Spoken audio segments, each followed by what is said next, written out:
You don't need to run ads or sell your soul to Satan to get your Instagram to pop off. I've tried all the things that all the tip videos tell you to do on Instagram, and I want to talk about it.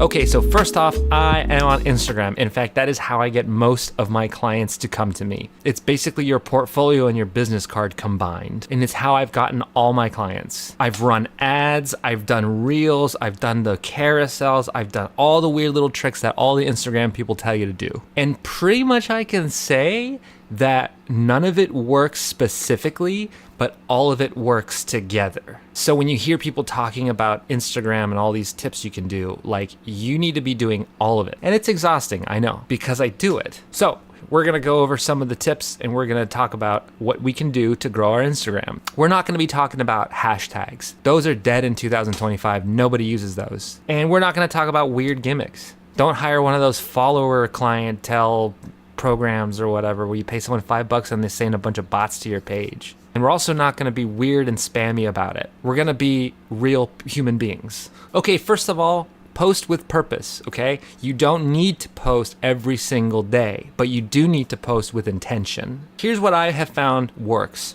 Reels is like the number one. When I look at my statistics on my analytics on Instagram, Reels just pop off, which is unfortunate because we're photographers. We want to be shooting photos, not making videos, but that's the way the cookie crumbles nowadays. When I post a photo that I shot with a model, I always make sure to message them and say, hey, when do you want to post these? Or if they're going to post it, I say, hey, can you tag me as collaborator on the post? I try to work with people who have a large following, and that usually can result in me getting some amount of followers. People who follow this creator want to follow the photographer because I shoot the niche that model works in, and so they want to see more of that, which goes back to the niche down thing. You know, it's a classic saying, niche down. Be the expert at the thing that you do and be known for that thing. When someone sees your work, I want them to say, that is that person's work. I recognize it. That's how you build a brand.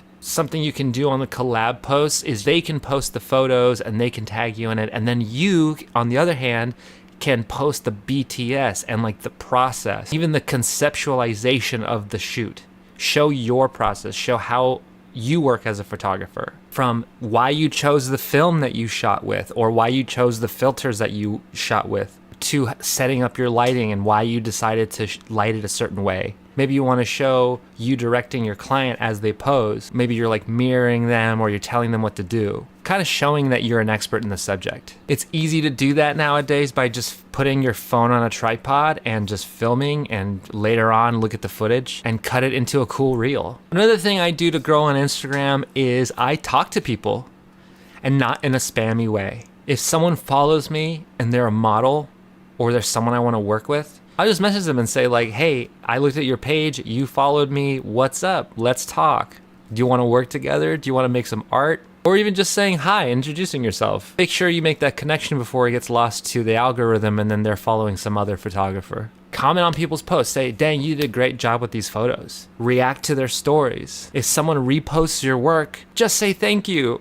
Reposts are huge. Like, getting someone to repost your work is awesome because now all their people are seeing your art. And they're saying like, hey, I value this person's work. And that's a very subtle but big testimonial from them. I think one of the most important things too is to work with people who have their own audience. People who have dedicated audiences. People who have followers that comment and really love that creator. We're hitting them up and we're not saying like, hey, you're a big time creator, I just want to work with you. Get that relationship in with them, and eventually when we're shooting, we have inside jokes or we can talk about the things that we've been talking about in the DMs. Work with them, they post the photos, their fans see it, some of their fans follow you. This is like number one how I've grown my page. Every time I post a shoot with someone that I've worked with who has a strong voice or has a strong look, I get at least one lead from their following, at least. And last, you need to save and repurpose all the content that you take from a photo shoot. Keep in your mind that one shoot can equal up to 5 pieces of content. Short BTS, a full gallery, teasers, testimonials, and a mood board of result comparison of what your idea was to what you ended up with. There's so many ideas that you can do to help grow. One photo shoot should not just be, I took some photos, here they are. So anyways, you don't need to hack the algorithm on Instagram to be able to be successful. You just need to post consistently. You need to spread out your wings in terms of the different features that Instagram offers you. All right, that's it from me. Thanks for watching. If you are here at the end of the video, make sure to like and subscribe, and I'll see you soon.